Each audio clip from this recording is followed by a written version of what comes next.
Nakahanda na ang pambansang pulisya para sa pagdiriwang ng Chinese New Year. Kasunod ito, pinag-utos ng PNP ang mahigpit na seguridad sa mga lugar na sentro para sa nasabing selebrasyon. Si Almar Forzuelo magbabalita.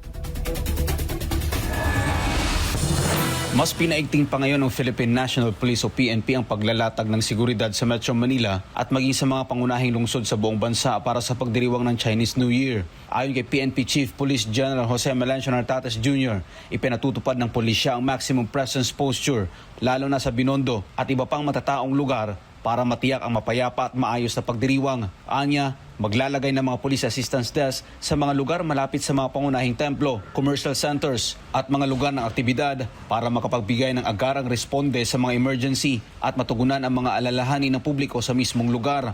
Dagdag pa niya, mahigpit na nakikipag-ugnayan ang Manila Police District sa Metropolitan Manila Development Authority o MMDA para sa pamamahala ng trapiko at mga pagsasara ng kalsada, kabilang ang mga rutang malapit sa Binondo Intramuros Bridge at Jones Bridge. Bukod sa Metro Manila, inatasan din ni Police General Nartates ang mga Regional Police Office na dagdagan ang presensya sa ibang Chinatown District sa mga urban area.